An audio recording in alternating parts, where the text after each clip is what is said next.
ਇਹ ਅੱਜ ਦੀ ਵੀਡੀਓ ਤੁਸੀਂ ਦੇਖੋ ਜਿਹਦੇ 'ਚ ਰਿਹਾਨ ਤਾਰਕ ਨੇ ਰਜਬ ਭੱਟ ਦਾ ਇੰਟਰਵਿਊ ਕੀਤਾ, ਜਿਹਦੇ 'ਚ ਉਹਨੇ ਮਿਸਟਰ ਪਤਲੂ ਦੇ ਉੱਤੇ ਫਿਤਨਤੁਲ ਹਿੰਦੁਸਤਾਨ ਯਾਨੀ ਗਦਾਰੇ वतन ਦੀ ਤੁਹਮਤ ਲਗਾਈ। ਇਲਜ਼ਾਮ फितनातुल हिंदुस्तान है। ठीक क्या है? सॉरी फितनातुल हिंदुस्तान स्पॉन्सर्ड फंडिंग। वो कहते हैं मेरे से बात आपने तब करनी है जब आपके पास 11-1200 करोड़ होगा, उससे पहले बात नहीं करनी। भाई मेरे पास नहीं है 11-1200 करोड़, मैं माड़ा आदमी हूँ। मैं उनके पास है 11-1200 करोड़। भाई ये फितनातुल हिंदुस्तान है। ठीक क्या है? सॉरी फितनातुल हिंदुस्तान, ये सारी मैं आपको चीज़ें दे दूंगा जो आपको भी पता है, मुझे भी पता है।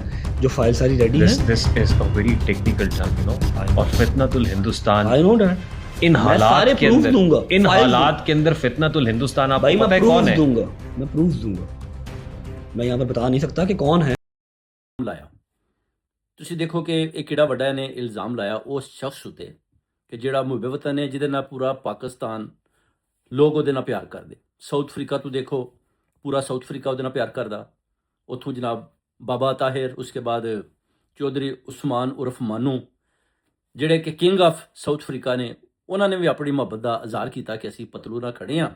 ਤੇ ਰਜਬ ਭੱਟ ਦਾ ਤੁਸੀਂ ਦੇਖੋ ਕਿ ਜਿਹੜਾ ਆਪਣੇ ਘਰ ਦੀਆਂ ਔਰਤਾਂ ਤੇ ਪੈਸੇ ਸੱਟਦਾ, ਔਰ ਉਹ ਪਤਲੂ ਨੇ ਦੱਸਿਆ ਕਿ ਇਹਦੇ ਘਰ ਦੇ ਫੈਸਲੇ ਜਿੰਨੇ ਨੇ ਨਾ ਉਹ ਬਾਹਰੋਂ ਲੋਕ ਆ ਕੇ ਕਰਦੇ। ਤੇ ਜਿਹੜੇ ਘਰ वो मुझे गिफ्ट करते हैं, वो मुझे जिताते हैं, लेकिन मेरे में और आप लोगों में ये फ़र्क है बस। क्योंकि मैं अकेला हूँ।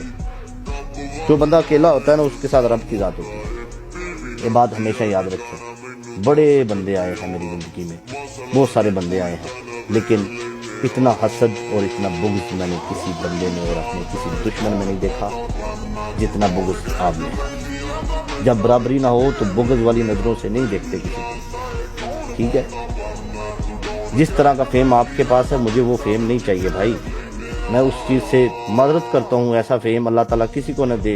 जब आपके घर का फैसला कोई गैर मर्द कर रहा हो, उस जैसा फेम मुझे नहीं चाहिए। हम ख़ानदानी बंदे हैं, हम घर का फैसला खुद करते हैं।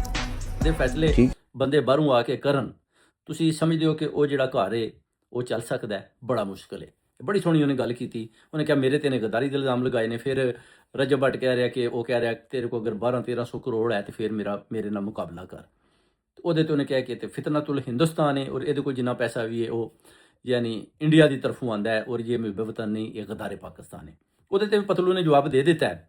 ਔਰ ਉਹਦੇ ਤੇ ਤੁਸੀਂ ਦੇਖ ਲਓ ਕਿ ਜਿਹੜੀ ਪੂਰੀ ਪਾਕਿਸਤਾਨ ਦੀ ਜਿੰਨੀ ਵੀ ਓਵਰਸੀਜ਼ ਕਮਿਊਨਿਟੀ ਹੈ ਜਾਂ ਪਾਕਿਸਤਾਨ ਦੀ ਜਿਤਨੇ ਵੀ ਪਤਲੂ ਦੇ ਚਾਹਣ ਵਾਲੇ ਨੇ, ਸਪੈਸ਼ਲੀ ਸਾਦਾਤ ਬਰਾਦਰੀ ਜਿੰਨੀ ਵੀ ਹੈ, ਉਹ ਪਤਲੂ ਦੇ ਨਾਲ ਖੜੀ ਹੈ। ਉਹਨਾਂ ਨੂੰ ਪਤਾ ਹੈ ਕਿ ਰਜਬ ਭੱਟ ਅੱਗੇ ਵੀ ਤੋਹੀਨੇ ਰਸਾਲਤ ਵਿੱਚ ਇਹਦੇ ਤੇ ਬਹੁਤ ਜ਼ਿਆਦਾ ਕੇਸਿਸ ਬਣੇ, ਔਰ ਇਹ ਫਿਰ ਵੀ ਬਚਿਆ ਫਿਰਦਾ, ਦੌੜਦਾ ਫਿਰਦਾ, ਛੁਪਦਾ ਫਿਰਦਾ। ਮਗਰ ਇਹਦੇ ਮੁਕਾਬਲੇ ਤੇ ਅਗਰ ਤੁਸੀਂ ਮਿਸਟਰ ਪਤਲੂ ਨੂੰ ਦੇਖਦੇ ਹੋ ਤਾਂ ਉਹ ਤੁਸੀਂ ਦੇਖ ਲਓ ਕਿ ਉਹ ਸਰੇਆਮ ਲਗਾ ਫਿਰਦਾ। ਉਹਨੂੰ ਕੋਈ ਕਿਸੇ ਦਾ ਡਰ ਨਹੀਂ। ਉਹਨੂੰ ਪਤਾ ਹੈ ਕਿ ਮੇਰੇ ਨਾਲ ਲੋਕ ਪਿਆਰ ਕਰਦੇ ਤੇ ਮੈਂ ਲੋਕਾਂ ਨਾਲ ਪਿਆਰ ਕਰਦਾ। ਲੋਕ ਮੇਰੇ ਨਾਲ ਬਹਿਣਾ ਉੱਠਣਾ ਪਸੰਦ ਕਰਦੇ ਤੇ ਮੈਂ ਲੋਕਾਂ ਨਾਲ ਬਹਿਣਾ ਉੱਠਣਾ ਪਸੰਦ ਕਰਦਾ। ਤੇ ਇਹ ਜਿਹੜਾ ਰਿਹਾਨ ਤਾਰਕ ਹੈ, ਇਹਦੇ ਨਾਲ ਇਹ ਜਨਾਬ ਬੈਠ ਕੇ ਇੰਟਰਵਿਊ ਦੇ ਰਿਹਾ ਹੈ। ਔਰ ਰਿਹਾਨ ਤਾਰਕ ਨੇ ਵੀ ਜਨਾਬ ਇਹਦੇ 'ਚ ਸਾਈਡ ਜਿਹੜੀ ਇਹ ਲਈ ਹੈ ਆਪਣਾ ਰਜਬ ਭੱਟ ਦੀ, ਔਰ ਇਸ ਨੂੰ ਜਨਾਬ ਕਿਹਾ ਵੇ ਕਿ ਤੂੰ ਇੱਕ ਭਾਰਤੀ ਏਜੰਟ ਹੈ ਜਿਹੜਾ ਆਪਣਾ ਪਤਲੂ ਹੈ, ਮਿਸਟਰ ਪਤਲੂ। ਉਸ ਤੋਂ ਬਾਅਦ ਰਜਬ ਭੱਟ ਨੂੰ ਨੇ ਕਿਹਾ ਕਿ ਤੂੰ ਜਿਹੜੇ ਤੇਰੇ ਘਰ ਦੇ ਮਾਮਲਾਤ ਨੇ, ਤੇਰੀ ਜਿਹੜੀ ਆਪਣੀ ਬੀਵੀ ਨਾਲ ਲੜਾਈ ਹੈ, ਉਹ ਤੂੰ ਆਪਣਾ ਅੰਦਰ ਬੈਠ ਕੇ, ਜੈਸੇ ਹਜ਼ਰਤ ਮੌਲਾ ਅਲੀ ਮੁਸ਼ਕਿਲ ਕੁਸ਼ਾ ਨੇ ਫਰਮਾਇਆ ਕਿ ਮੀਆਂ ਬੀਵੀ ਆਪਸ 'ਚ ਬਹਿ ਕੇ ਆਪਣਾ ਮਾਮਲਾ ਖੁਦ ਹੱਲ ਕਰ ਸਕਦੇ ਨੇ। ਤੇ ਇਹ ਕੋ ਕੀ ਕਹਿ ਰਿਹਾ ਕਿ ਮੇਰੀ ਤਰਫੋਂ ਖਤਮ ਹੈ, ਮੈਂ ਖਤਮ ਕਰ ਸਕੀ। ਯਾਨੀ ਇਸ ਨੇ ਹਜ਼ਰਤ ਅਲੀ ਦਾ ਜਿਹੜਾ ਕੋਲ ਹੈ ਉਹਦੇ ਤੇ ਬਿਲਕੁਲ ਇਹਨੇ ਕੋਈ ਸੋਚਿਆ ਵੀ ਨਹੀਂ ਕਿ ਠੀਕ ਹੈ ਜੀ, ਉਹਨਾਂ ਦਾ ਜਿਹੜਾ ਕੋਲ ਹੈ ਅੱਲਾ ਦੇ ਵਲੀ ਨੇ, ਮੁਸ਼ਕਿਲ ਕੁਸ਼ਾ ਨੇ, ਤੇ ਮੈਂ ਅਗਰ ਹਜ਼ਰਤ ਅਲੀ ਯਾਨੀ ਮੁਸ਼ਕਿਲ ਕੁਸ਼ਾ ਦਾ ਮੰਨਣ ਵਾਲਾ ਵਾਂ, ਤੇ ਮੈਂ ਜਿਹੜੇ ਰਿਹਾਨ ਤਾਰਕ ਨੇ ਗੱਲ ਕੀਤੀ ਹੈ ਕਿ ਮੈਂ ਬੀਵੀ ਆਪਣੀ ਨਾਲ ਗੱਲ ਕਰ ਲੈਣਾ, ਕਿ ਸਾਡੇ 'ਚ ਜਿਹੜੀ ਮਿਸਅੰਡਰਸਟੈਂਡਿੰਗ ਹੈ ਉਹ ਤੁਸੀਂ ਦੇਖ ਲਿਆ ਦਾ ਸਾਲਾ ਜਿਹੜਾ ਉਹਨੇ ਵੀ ਕਿਹਾ ਕਿ ਇਹ ਮੀਆਂ ਬੀਵੀ ਦਾ ਮਾਮਲਾ ਹੈ, ਮੈਂ ਇਹਦੇ 'ਚ ਕੋਈ ਮੁਦਾਖਲਤ ਨਹੀਂ ਕਰ ਰਿਹਾ ਤੇ ਆਪਣਾ ਮਾਮਲਾ ਹੱਲ ਕਰਨ। ਮਗਰ ਤੁਸੀਂ ਦੇਖ ਲਓ ਇਹ ਬੰਦਾ ਬਿਲਕੁਲ ਜਨਾਬ ਡਿੰਗੇ ਸਿੱਧੇ ਮੂੰਹ ਬਣਾ ਰਿਹਾ ਹੈ। ਇਹਦੀ ਕੋਈ ਵੀ ਹਰਕਤ ਅਗਰ ਤੁਸੀਂ ਨੋਟ ਕਰਦੇ ਹੋ ਰਜਬ ਭੱਟ ਦੀ, ਤੋਂ ਬੰਦੇ ਤੇ ਪੁੱਤਰਾਂ ਵਾਲੀ ਹੈ ਹੀ ਨਹੀਂ।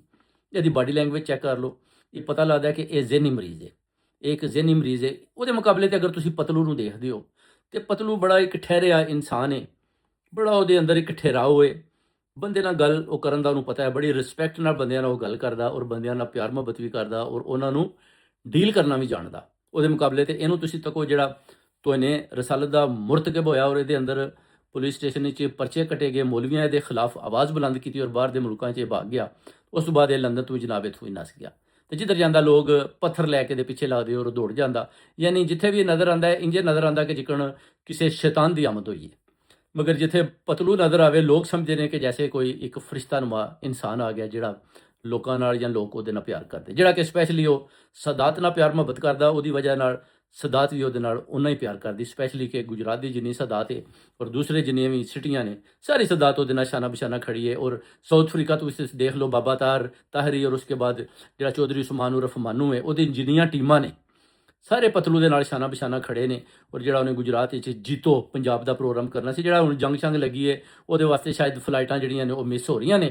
ਮਿਸਟਰ ਪਤਲੂ ਨੇ ਅਮਰੀਕਾ ਤੋਂ ਆਉਣਾ ਸੀ, ਦੇਖੋ ਉਹ ਉਹਨਾਂ ਨੇ ਅਗਾਂਹ ਕੀਤਾ ਪ੍ਰੋਗਰਾਮ ਕਿਉਂਕਿ ਫਲਾਈਟਾਂ ਨਹੀਂ ਆ ਰਹੀਆਂ, ਲੜਾਈ ਲੱਗੀ ਹੈ ਆਪਣਾ ਇਰਾਨ ਵਿੱਚ। ਇਸ ਵਜ੍ਹਾ ਨਾਲ ਮਿਸਟਰ ਪਤਲੂ ਨੂੰ ਜਿਹੜਾ ਫਲਾਈਟ ਉੱਥੇ ਆਉਣ ਵਿੱਚ ਵੀ ਤੰਗੀ ਹੈ। ਤਾਂ ਕੋਈ ਗੱਲ ਨਹੀਂ, ਇਨਸ਼ਾਅੱਲਾ ਐਸ ਨਹੀਂ ਤਾਂ ਅਗਲੇ ਸਾਲ ਕਰ ਲਏਗਾ। ਐਲਾਨ ਤੇ ਉਹਨੇ ਬਹੁਤ ਵੱਡਾ ਕੀਤਾ ਤੇ ਉਹਨੇ ਕਰਕੇ ਦਿਖਾ ਵੀ ਦੇਣਾ ਤੇ ਗੁਜਰਾਤ ਵਾਲਿਆਂ ਨੇ ਉਹਦਾ ਸਾਥ ਵੀ ਦੇ ਕੇ ਦੱਸ ਦੇਣਾ, ਜਿਹਦੇ 'ਚ ਚੌਧਰੀ ਉਸਮਾਨ ਉਰਫ ਮਾਨੂ, ਬਾਬਾ ਤਹਿਰੀ ਔਰ ਸ਼ਾਨੀ ਜੱਟ ਔਰ ਰਿਹਾਨ ਮਲਕ ਭਰਪੂਰ ਤਰੀਕੇ ਦੇ ਨਾਲ ਪਤਲੂ ਦੇ ਨਾਲ ਖੜੇ ਨੇ। ਔਰ ਉਹਨਾਂ ਕਿਹਾ ਕਿ ਸ਼ਾਨਾ ਬਿਸ਼ਾਨਾ ਅਸੀਂ ਪਤਲੂ ਦੇ ਨਾਲ ਖੜੇ ਹਾਂ। ਔਰ ਰਜਬ ਭੱਟ ਜਿਹੜਾ ਕਿ ਆਪਣੇ ਘਰ ਦੇ ਔਰਤਾਂ ਨੂੰ ਸਾਹਮਣੇ ਲਿਆਂਦਾ ਔਰ ਵਿਊਅਰ ਦੀ ਖਾਤਰ ਉਹਨਾਂ ਨੂੰ ਨਚਾ ਨਚੂ ਕੇ ਤੇ ਫਿਰ ਉਹਨਾਂ ਤੇ ਉਹ ਕੀ ਕਰਦਾ, ਰੁਪਈਏ ਵੀ ਸੱਟਦਾ ਤੇ ਔਰ ਵਿਊਅਰ ਲੈਂਦਾ। ਤੇ ਉਹਦੇ ਮੁਕਾਬਲੇ ਤੇ ਪਤਲੂ ਕੋਈ ਇਹੋ ਜਿਹੀ ਹਰਕਤ ਨਹੀਂ ਕੀਤੀ। ਉਹਨੇ ਕਿਹਾ ਸਾਡੇ ਮਾਮਲਾਤ ਆਪਣੇ ਘਰਾਂ ਦੇ ਅਸੀਂ ਖੁਦ ਮੁਕਾਨੇ ਆ ਤੇ ਇਹਨਾਂ ਦੇ ਘਰਾਂ ਦੇ ਮਾਮਲਾਤ ਹੀ ਉਹਨਾਂ ਕਿਹਾ ਕਿ ਇਹ ਬਾਹਰੋਂ ਆ ਕੇ ਲੋਕ ਖਤਮ ਕਰਦੇ ਤੇ ਜਿਨ੍ਹਾਂ ਦੇ ਘਰ ਦੇ ਮਾਮਲਾਤੀ ਲੋਕ ਬਾਹਰੋਂ ਆ ਕੇ ਖਤਮ ਕਰਨ ਉਹਨਾਂ ਨਾਲ ਮੁਕਾਬਲਾ ਕੀ ਕਰਨਾ। ਮੇਰਾ ਉਹਨੇ ਆਖਿਆ ਇਹਨਾਂ ਨਾਲ ਮੁਕਾਬਲਾ ਬਣਦਾ ਹੀ ਨਹੀਂ। ਤੇ ਬੱਲੇ ਭਾਈ ਪਤਲੂ, ਗੱਲ ਸੋਹਣੀ ਤੂੰ ਕੀਤੀ ਤੇ ਬੜੀ ਠੋਕ ਵਜਾ ਕੇ ਕੀਤੀ ਆ। ਤੇ ਬਾਬਾ ਤਾਰੀ ਤੇ ਚੌਧਰੀ ਉਸਮਾਨ ਨੇ ਬੜਾ ਠੋਕ ਵਜਾ ਕੇ ਤੈਨੂੰ ਚੈੱਕ ਕਰਕੇ ਤੇ ਤੇਰਾ ਉਹਨਾਂ ਸਾਥ ਦਿੱਤਾ ਹੈ। ਤੇ ਗੁਜਰਾਤ ਦੀ ਸਦਾਤ ਵੀ ਇਸ ਗੱਲੇ ਤੇਰਾ ਸਾਥ ਦਿੱਤਾ ਹੈ ਕਿ ਉਹਨਾਂ ਨੂੰ ਪਤਾ ਹੈ ਕਿ ਬੰਦਾ ਗੱਲ ਵਾਲਾ ਹੈ, ਜੱਟ ਹੈ, ਸਿਰ ਦੇ ਸਕਦਾ ਮਗਰ ਆਪਣੀ ਗੱਲ ਤੋਂ ਪਿੱਛਾ ਨਹੀਂ ਹੋ ਸਕਦਾ। ਔਰ ਗੱਲ ਉਹੀ ਕਰੇਗਾ ਜਿਹੜੀ ਵਜ਼ਨੀ ਹੋਵੇਗੀ ਔਰ ਉਹਦੇ 'ਚ ਇੱਕ ਤਾਕਤ ਵੀ ਹੋਵੇਗੀ ਉਸ ਗੱਲ 'ਚ। ਤੇ ਫਿਰ ਉਸ ਗੱਲ ਨੂੰ ਲੈ ਕੇ ਇਹ ਪਤਲੂ ਜਿਹੜਾ ਅਗਾਂਹ ਵੱਧਦਾ ਤੇ ਜਿੱਤ ਜਿਹੜੀ ਹੈ ਉਹ ਹਮੇਸ਼ਾ ਦੇਖਿਆ ਪਤਲੂ ਦੇ ਨਾਲ ਸੰਗ ਚੱਲਦੀ ਹੈ।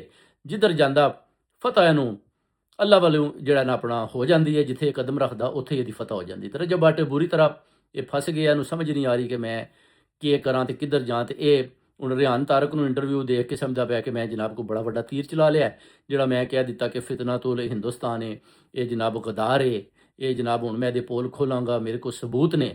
ਕੁਛ ਵੀ ਨਹੀਂ ਇਹਦੇ ਕੋਲੇ। ਇਹ ਇੱਕ ਮੁਨਾਫਿਕ ਹੈ, ਇਹ ਗਿਬਤ ਕਰਦਾ, ਇਹ ਬੈਕ ਸਟੈਪਿੰਗ ਕਰਦਾ, ਇਹ ਪਤਲੂ ਕੋਲੋਂ ਜੈਲਸ ਹੋ ਕੇ ਉਹਦੇ ਖਿਲਾਫ ਬਿਆਨੀਆਂ ਬਣਾਉਂਦਾ। ਔਰ ਇਹ ਜਨਾਬ ਬਾਰ-ਬਾਰ ਇਹਦੇ ਕੋਲ ਕੋਈ ਟਾਪਕ ਨਹੀਂ ਸਵਾਏ ਇਹਦੇ ਕਿ ਪਤਲੂ ਦੀ ਮੁਖਾਲਫਤ ਕਰਕੇ ਆਪਣੀ ਹੋਰ ਜ਼ਿਆਦਾ ਸ਼ੋਹਰਤ ਔਰ ਵਿਊਅਰ ਦੀ ਖਾਤਰ ਵਿੱਚ ਇਹ ਲੱਗਿਆ ਹੈ ਕਿ ਜਨਾਬ ਮੈਂ ਜਿਹੜਾ ਨਾ ਆਪਣਾ ਪਤਲੂ ਦੀ ਮੁਖਾਲਫਤ ਕਰਾਂ ਔਰ ਕਿਸੇ ਤਰੀਕੇ ਵੀ ਮੈਂ ਸਾਬਤ ਕਰ ਪਾਵਾਂ ਕਿ ਮੈਂ ਪਤਲੂ ਕੋ ਜਿੱਤ ਗਿਆ। ਹਾਲਾਂਕਿ ਹਰ ਮੋੜ ਤੇ ਬਾਰ-ਬਾਰ ਇਹ ਹਾਰ ਰਿਹਾ ਹੈ।